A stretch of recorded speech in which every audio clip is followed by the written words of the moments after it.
Hello guys, ఎలా ఉన్నారు? అందరూ బాగున్నారా? ఈరోజు వీడియో ఏంటంటే చికెన్ బిర్యానీ అనమాట. నా స్టైల్లో ఎలా చేస్తాను అనేది అయితే ఈ వీడియోలో ఉంది, చూసేయండి. అండ్ కొత్త వాళ్ళు ఎవరైనా ఉంటే సబ్స్క్రైబ్ చేసుకోండి ఫ్రెండ్స్, అలానే లైక్ కూడా చేయండి. ఏమైనా డౌట్స్ ఉంటే కామెంట్ చేయండి ఫ్రెండ్స్, అలానే సపోర్ట్ చేయండి ఫ్రెండ్స్. ఫస్ట్ ఇప్పుడు చూసేద్దాం ప్రాసెస్ ఏంటో.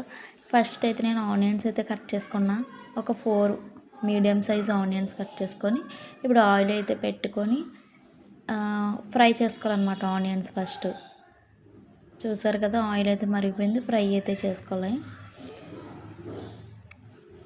గోల్డెన్ కలర్లోకి వచ్చే వరకు అయితే ఫ్రై చేయాలి. ఆనియన్స్ ఫ్రై చేసుకుంటూ కూడా నేను రైస్ తీసుకున్నాను అనమాట. 2 గ్లాసెస్ అయితే తీసుకున్నాను నేను, బాస్మతి రైస్ తీసుకున్నా. 1 టైం అయితే కడిగేసుకొని నానబెట్టేసుకోవాలి, ఒక అరగంట అయితే నానబెట్టాలి రైస్. చూసారు కదా, ఇప్పుడైతే చికెన్ కూడా తీసుకున్నాను. చికెన్ కూడా నేను రైస్కి సరిపోయినంత ఏమీ లేదు ఫ్రెండ్స్, కొంచెం ఎక్కువైనా పర్లేదు తక్కువైనా పర్లేదు, బిర్యానీ మనకి ఇంపార్టెంట్ అంతే. ఇప్పుడైతే చికెన్ తీసుకున్నాను, దాన్ని కూడా నీట్గా అయితే కడిగేసుకొని ఉంచుకున్నాను అనమాట పక్కనే.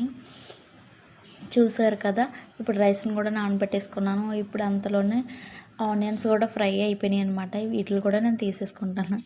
ఇంతలోనే నేను అయితే లేవర్ అయితే కాల్చుకున్నాను అనమాట. సూపర్ ఉంది, మామూలుగా లేదు. బాగోదేమో అనుకున్నాగా చాలా బాగుంది టేస్ట్. ఇప్పుడైతే నేను ఆనియన్స్ కూడా తీసేసుకున్నాను, ఫ్రై అయిపోయినాయి కదా. చూడండి, కలర్లోకి వచ్చేసే వరకు మనం అయితే ఫ్రై చేసుకోవాలి. చాలా ఈజీ. ఇంతకుముందు నాకైతే చాలా కష్టమేమో అనుకునేదాన్ని, నాకు చేయడం రాకముందు. ఇప్పుడైతే చాలా ఈజీగా చేస్తాను. చూసేసారు కదా, అవి తీసుకున్నాక ఇప్పుడు చికెన్ అయితే తీసుకొని ఇందులోకి కొంచెం పసుపు వేసుకోవాలి. అలానే మనకు అంటే సరిపోయినంత కారం కూడా వేసుకోవాలన్నమాట ఇందులోకి. చూసారు కదా, పసుపు కారం అయితే వేసుకున్నా. నెక్స్ట్ సాల్ట్ కూడా సరిపోయినంత వేసుకోవాలి.